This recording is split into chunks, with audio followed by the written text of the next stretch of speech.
Bonne après-midi tout le monde. Là, c'est des témoignages. OK? C'est important. Oui, vous avez vu des témoignages, des entrevues filmées. Là, c'est des témoignages live. C'est des gens qui ont vu, qui ont vécu des choses, qui vont parler, comme moi je parle. Raymond n'a jamais fait ça. Raymond est nerveux un petit peu. Pas chaud, honnêtement. Mais Raymond, son témoignage est intéressant parce qu'il dépeint vraiment la personne ou l'entourage familial qui, eux, ne croyaient pas à ça, puis paf, là, ils ont été confrontés à une observation rapprochée. Je vais te laisser aller avec ton observation, Raymond. Donc, merci à Raymond. Sinon, un applaudissement. Merci de ton courage. Tu vas prendre le micro. Ouais. On va prendre des petites notes aussi. OK. Là, hey, attends, sauve-toi pas. Là. Ouais, Qu'est-ce qui arrive avec ça? Ah, mais ça, tu peux le faire passer aux gens, puis je vais commencer à le faire passer aux gens. OK, mais regarde, explique que c'est... Ouais. Explique que ça a passé juste au-dessus des arbres ici. Là. C'est ça. Puis ici, c'est chez moi. Okay? C'est ça. Vous compris? Puis ça, c'est juste en bas des marches là, du balcon, puis ça a passé direct au-dessus de la maison ici, là, dans le coin. Là. Mais pas 1000 pieds dans les airs, c'est comme juste clairer les arbres. Ça arrosait des arbres. Fait que je peux le faire passer, ceux qui veulent regarder un peu, puis bon. Oui. Ça, c'est ma petite créature, c'est mon gars qui est dessus. Ah oui, c'est vrai. Testing, 1, 2.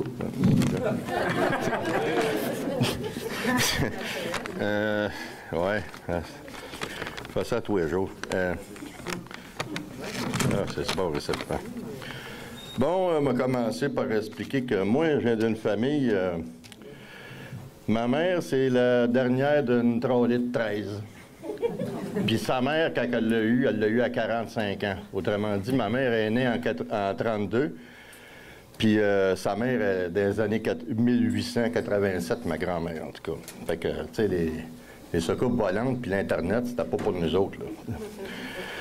Fait que c'est ça. Asti qui fait chaud ici.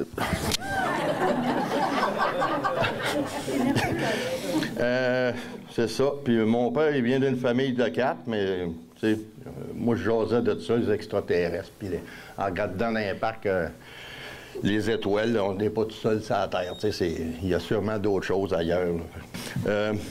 Fait que là, moi, je me suis intéressé, avant que je voie cette affaire-là, au témoignage des autres, ceux qui avaient vécu quelque chose, tu sais, qui avaient pas enlevé, là, j'en connaissais pas, jusqu'à temps que je rentre à Miophone, mais... là, il fait ça très bien.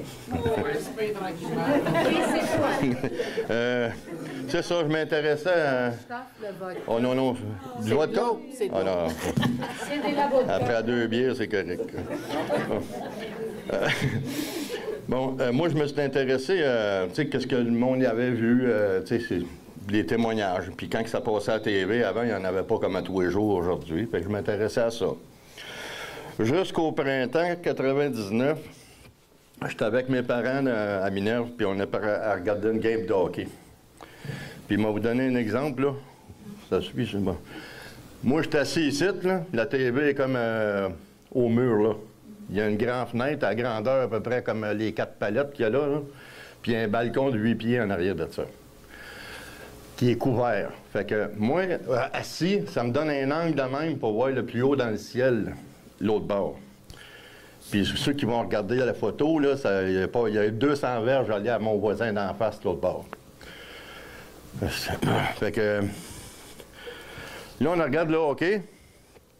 Puis tout d'un coup, la TV est là, puis tout d'un coup, hostie, il y a quelque chose qui attire mon attention. J'ai joué une lumière de couleur-là, le Palmolive. Il y avait un sac vert en dessous de la fameuse soucoupe. Puis la dimension, c'est à peu près une 60aine de pieds. Parce que ça dépassait largement la maison chez nous, qui est 38 pieds. Puis quand tu vois ça, tu te dis, câlisse, qu'est-ce que c'est ça? Tu sais, là, Mais oui, tu fais le saut, tu sais, c'est pas un taxi qui passe dans la porte. Fait que, là, je dis à ma mère, c'est quoi cette affaire-là? Elle dit, je sais pas. Elle se lève, elle va faire le tour de la table, elle rouvre la porte patio. Moi, je m'approche, mais je ne sors pas de voir, j'ai la chienne. Fait que, là, on voit ça aller, mais pas de son, tabarnak, zéro. Pas de son. Autant qu'un poisson dans le lac, si ça fait pas de train, tu ne l'entends pas. Puis chez nous, là, c'est tellement pas de bruit que quand le voisin, là, à 500 mètres de plus loin, l'autre bord du lac, il passe à tondeuse, je l'entends. Fait que t'entends voler une mouche chez nous. Fait que là, ça a passé tranquillement. Puis là, ma mère, on la regarde clairer juste au-dessus de la maison, l'autre bord. Aucun témoignage des voisins depuis le temps 99, là. Personne n'a jamais vu ça. On dirait que c'est rien que nous autres qui avons vu ça. Puis là, ma mère est rentrée, elle a fermé la porte. Mon père le regardait, il était blême, comme... Fait que là, j'ai dit, t'as-tu vu ça coupe? Elle a dit, oui, mais elle dit, c'est pas des martiens, ça. Ben, c'est Chris, qu'est-ce que tu penses que c'est, là?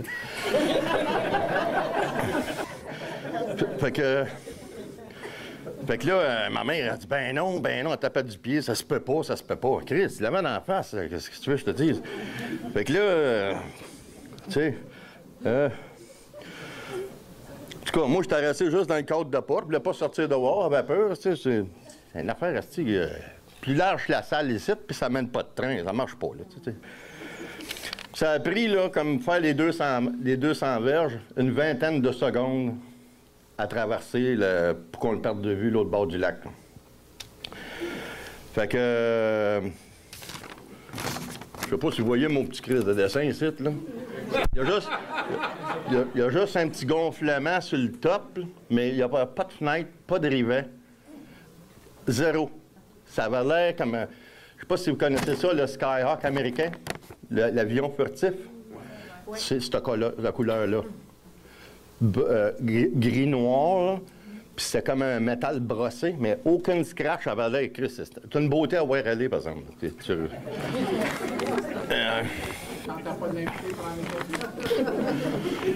C'était dans la soirée, on boit de la bière. Fait que c'est ça. Moi, mon père, il l'a dit à un de mes cousins. Puis toutes les fois, je le questionnais là-dessus quand il y avait du monde. Hey, c'était fatigant. T'sais. Il avait peur de passer pour un fou. Là, t'sais. Fait que c'est ça la mentalité là, de. Quand tu n'es pas ouvert d'esprit à ça, tu veux fermer ta gueule, tu ne veux pas le dire à personne. Parce que tu as peur du jugement des autres. Comme un peu j'ai ici, là.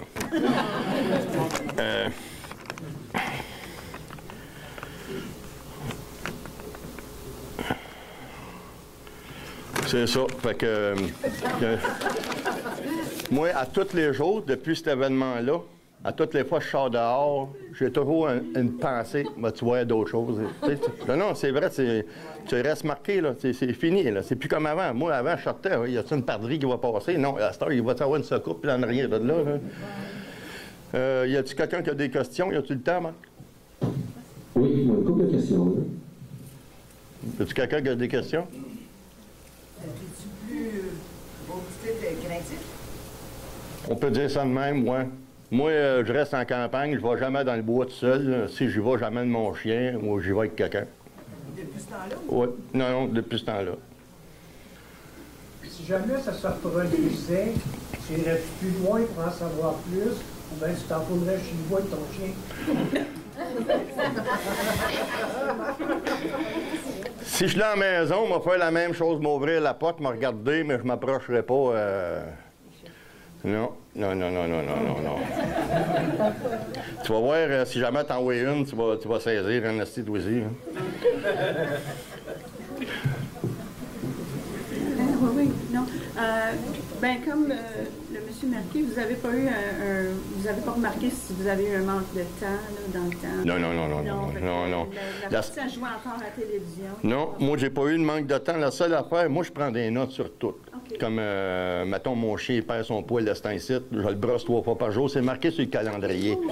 Mais j'ai pas marqué la date que c'est arrivé sur le calendrier. Ouais. Ça, tu viens tellement perturbant que tu... Voyons, tu sais. Ouais. OK. Mais, oui. Est-ce On peut le voir, ton décès? Oh, ben, ben oui. Voyez. OK. En quelle année c'est arrivé? 99, comme dans une série, les playoffs de hockey. On en regardait le hockey à la télévision un soir, 7h, 7h30. Là, puis... Tu n'as jamais vu d'autres? Non, non, puis je souhaite pas d'en voir d'autres non plus. Oui. Bon. Là-dessus, on va dire merci beaucoup à Raymond pour son courage, son témoignage.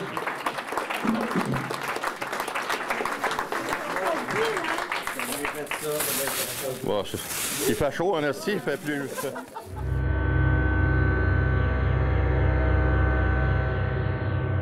Richard Tremblay, qui nous a contactés. À un moment donné, on faisait des espèces de fin de semaine de gens qui avaient vécu des enlèvements, on va le dire carrément c'est quoi. Puis c'est comme ça qu'on a commencé à travailler avec Richard puis son histoire. C'est juste que je vais laisser Richard raconter son histoire. On fait ça? Bon, Richard. Merci.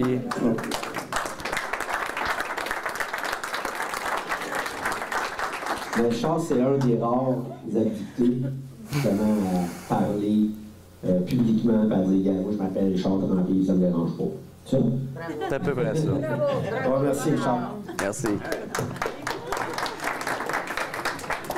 Merci beaucoup. Ouais, moi, je parle fort, je suis habitué avec un micro. Oui, une des raisons pourquoi je suis habitué, c'est parce que pendant 30 ans, j'ai fait du spectacle dans les bars, casinos, j'ai fait des revues musicales. Fait que moi, le public, c'est sûr que je suis habitué avec ça. Deuxième raison pourquoi ça ne me dérange pas d'en parler, c'est que je suis pas là pour la gloire puis à me faire connaître avec ça, parce que je le fais avec un autre côté de moi qui est Alex Lucas et non Richard Tremblay, qui est mon vrai nom.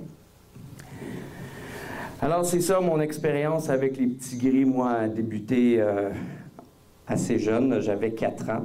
C'était au lac 31 000. Alors, on va débuter avec 1971. J'avais 4 ans, c'était en juillet. J'allais avoir 5 ans le mois d'après. Ensuite, on va tomber en 1995, où j'ai appelé mon événement « Prélèvement ». Et on va aller à 1998, qui s'appelle le tunnel. Pourquoi? Parce que ce sont 3 événements dont je me souviens pas mal du début à la fin, sans compter les autres événements qui ont été entre ces moments-là. Alors, lac 31 000, pour ceux qui connaissent le coin, c'est près de Maniwaki, Sainte-Famille, dans la Haute-Gatineau. On est avec toute la famille. Oui, c'est moi ici tout petit. On change, hein? Je vais essayer d'être aussi drôle que Raymond, là. Je vais faire mon possible. Alors, il est tôt le matin. Moi, mon père, mon frère, qui est âgé, je pense, de 18 ans à l'époque, mon oncle, mon frère, mon père, on s'en va pour une journée à la pêche. Je pense que ça a dû être ma première journée à la pêche en bateau sur un grand lac. Alors, il est tôt le matin. Mon père me disait récemment qu'il était peut-être 6h30, 7h à peu près. Alors, on arrive dans un coin qui s'appelle la baie Davis, pour ceux qui connaissent le lac.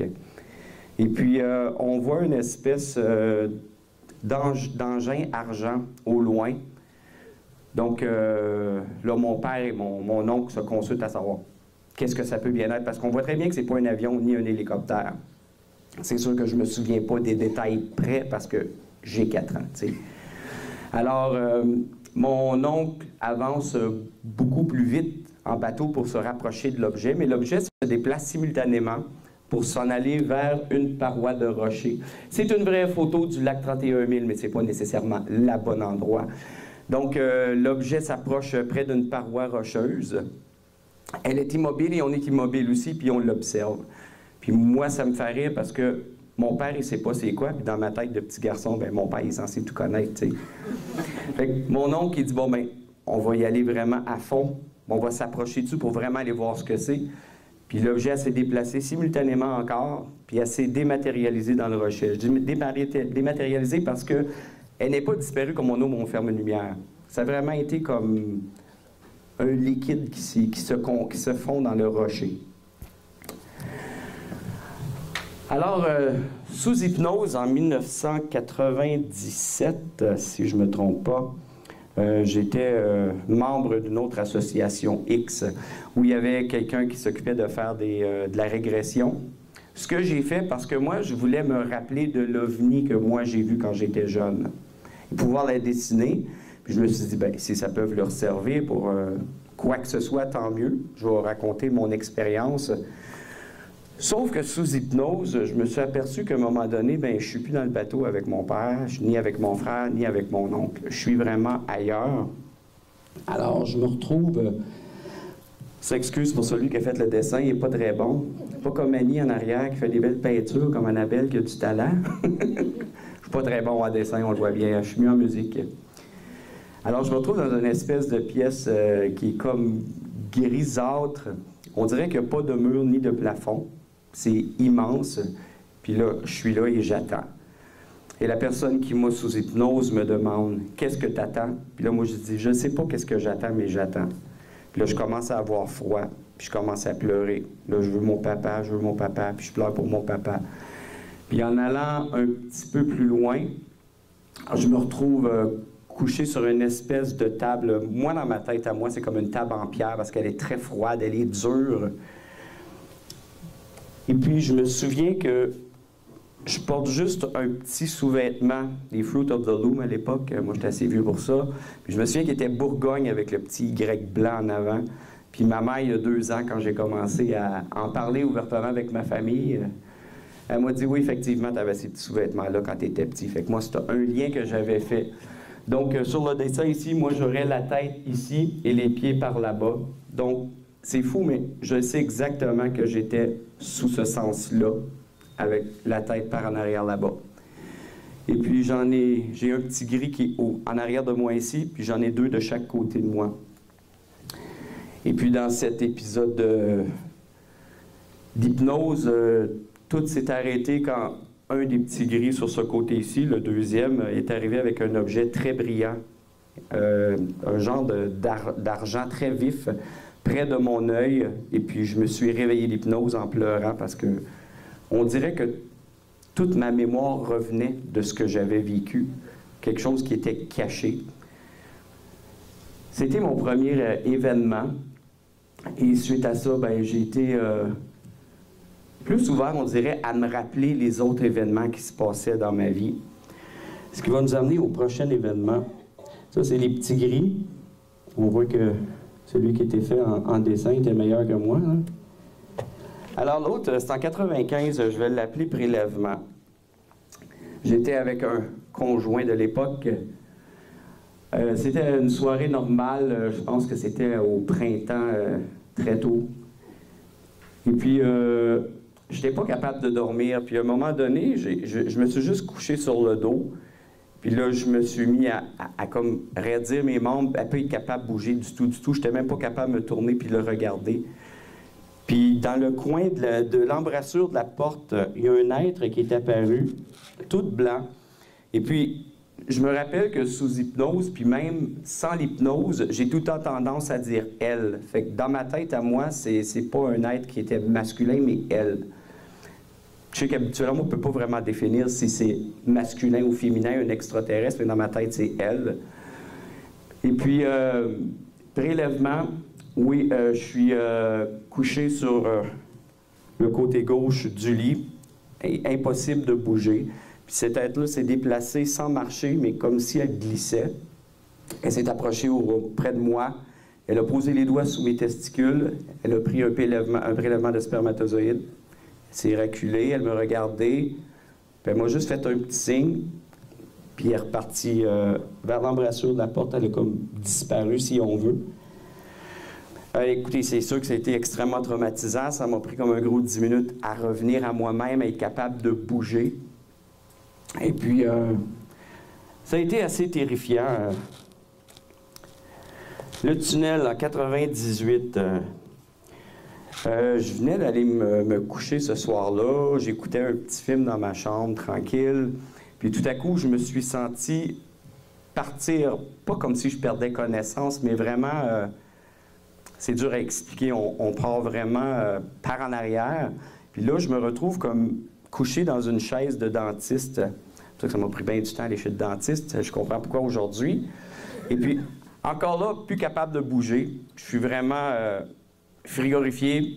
On dirait que je ne sais pas à quoi m'attendre, mais je le sais ce qui s'en vient consciemment. Alors, je suis dans une espèce de tunnel tout en pierre, comme ça, sont toutes bien cordées de chaque côté. Et puis, c'est couleur brique rougeâtre, puis c'est presque identique à la couleur du Grand Canyon. Moi, c'est ce qui m'est resté. Et puis, au loin, je vois des stations. Alors, on voit des cubes ici, puis de chaque côté, il y a un gars, le cube, une fille. Une autre station, un gars, le cube, une fille. Alors, je me retrouve... c'est vraiment des beaux dessins. Alors, je me retrouve avec cette fille-là qui a les yeux bleus, des beaux cheveux bouclés bruns. Elle est très jolie. Puis elle fait juste me regarder du côté comme ça, puis elle me fait juste un petit sourire de quelqu'un qui est très inquiet et qui a peur. Et puis, on peut même pas se parler, on peut à peine bouger. Et puis, à un moment donné de ce cube-là, en simultané, il y a des espèces de tubes lumineux qui sont sortis, puis qui se sont introduits par le nez, la gorge, l'oreille, partout. Alors, moi, dans ma tête à moi, c'est fécondation. C'est ce qui est arrivé cette fois-là. Et puis, j'en ai parlé avec la personne qui s'occupait du regroupement avec lequel j'étais à l'époque. C'était juste avant une soirée conférence comme ça. Et puis, j'ai dit, écoute, il m'est arrivé quelque chose il y a à peu près 2 semaines, puis il faut que je t'en parle parce que je ne dors plus depuis ce temps-là, puis je ne vais pas bien. Je commence à raconter mon histoire, puis un de mes amis, Richard Guilbeault, qui était enquêteur, il a juste regardé, la personne s'appelait Jean, il a juste regardé Jean avec un petit sourire en coin, puis là, je les ai regardés, j'ai dit, ben, y a-t-il quelque chose que je devrais savoir? Fait que là, Jean, il prend la parole, puis il dit, écoute, il y a une fille qui est ici, qui nous a raconté la même histoire que toi, ça fait 2 semaines, mais il dit, elle veut pas se faire reconnaître, elle veut pas en parler, parce qu'elle non plus, elle dort plus. Puis tout en jasant, à un moment donné, j'ai pogné Jean par le bras, j'ai dit, Jean, c'est elle, je la voyais là-bas. Puis là, Jean, il m'a pogné, il m'a tourné de bord, il dit, tu vas pas y parler, elle veut pas parler. Fait que j'ai su que c'était elle. Fait que moi, je me suis allé à la salle de bain, passer de l'eau froide dans le visage, parce que, vous savez, moi, je vous raconte mes histoires comme ça. C'est sûr que c'est dur à gober, mais quand tu as des preuves physiques comme ça, où tu vois la personne, puis que les gens te disent, écoute, cette personne-là nous a conté la même histoire que toi, au même temps que toi, c'est sûr que ça vient te confirmer parce que, en tant que personne qui a été enlevée, on se pose tout le temps des questions quand même. Alors, c'est sûr qu'on se repose tout le temps la question parce qu'on se dit, c'est trop gros pour être vrai, mais c'est vrai parce qu'on reste avec des symptômes physiques, puis on reste avec des symptômes, la peur du noir, ne pas vouloir se coucher. Moi, le camping en forêt, oubliez ça, c'est fini pour le reste de ma vie, j'en ferai pas jamais, jamais, jamais, jamais. Et puis, dans cette salle-là où est-ce qu'on est tous placés, alors les tubes rentrent tous encore dans le cube en simultané. Ma chaise se met à bouger. Là, je vais super vite dans ce tunnel-là. Puis là, ben, je me réveille à côté de mon lit. Je suis complètement nu. Mon linge est par terre. Fait que c'est comme ça que je suis revenu à moi. Puis on a cette sensation-là que dans ces salles sans mur, qu'on est observé, qu'ils nous regardent. Parce que dans cette situation-là, je n'avais pas de petit gris près de moi, mais tout se faisait tout seul, mais on sait qu'il était au loin et qu'il regardait la scène de là où il était. Alors, est-ce qu'il y en a qui ont des questions? Oui? Tu as dit quelque chose, tu as dit, pour toi, c'était, on se faisait féconder? Oui, moi, je pense que c'est un genre d'insémination qui se passait dans ces stations-là. Mais par les oreilles, par le nez?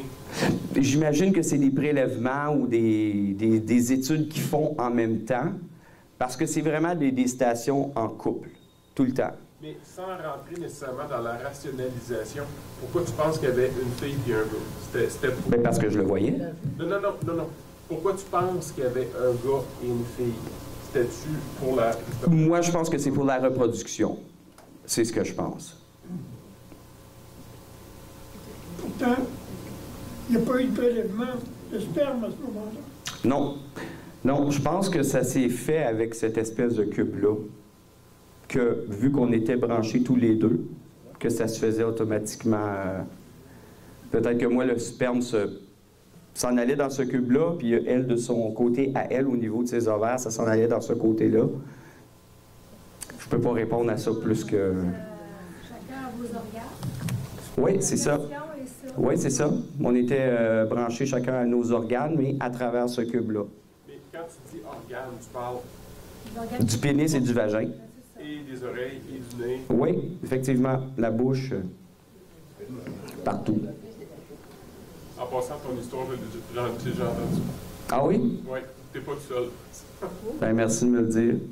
En passant, bravo pour ton courage aussi. Merci beaucoup. Merci. Merci. Juste, Raymond, oui? Juste un instant, monsieur, ça ne sera pas long. Moi, le point que je comprends pas, c'est pourquoi qu'ils vous mettent dans les box, il me semble que les humains sont capables de faire ça sans eux autres. Peut-être dans mon cas, ils ont compris que ça se ferait pas. Ils ont préféré me brancher, ils savaient que ça ne marcherait pas. Monsieur, il y avait une question? Cette partie-là que tu appelles fécondation, Oui. est-ce que tu le décris comme étant, tu étais conscient de ça ou tu le su par hypnose? Non, pas du tout, j'étais conscient. Oui, quand je me suis réveillé à côté de mon lit complètement nu, je savais exactement ce qui venait de se produire parce que j'ai éclaté en sanglots. Puis j'ai pas dormi de la nuit, j'avais peur, je faisais de l'anxiété, j'étais vraiment pas bien. Oui? La jeune femme que vous avez revue par la suite, Oui. elle vous a vu? Est-ce qu'elle vous a reconnu? Il n'y a pas eu de... Non, Jean puis Richard m'avaient demandé de m'asseoir extrêmement à l'arrière puis de quitter après parce qu'ils ne voulaient pas qu'elle soit plus traumatisée qu'elle l'était là. Donc, il était pour éventuellement sûrement lui parler que oui, ils ont eu le même témoignage de quelqu'un, mais elle était déjà tellement ébranlée qu'ils ne voulaient pas aller un petit peu plus loin avec ça. Oui, je vais prendre une dernière question. Monsieur avait levé la main avant, je suis désolé. Laisse faire lui ce qu'elle veut. Oh, pas fin ça. Dans ce cas-là. C'est bon. Est-ce qu'il est arrivé d'autres choses comme ça dernièrement ou Oui, il y a eu d'autres événements que je veux parler éventuellement. Je veux juste aller un petit peu plus profond dans ça pour bien structurer de quoi éventuellement j'aimerais vous parler. Mais oui, il y a eu d'autres événements. J'ai eu au moins 3 à 4 événements encore. Ouais. Merci beaucoup de m'avoir écouté. Bonne fin de journée, à bientôt.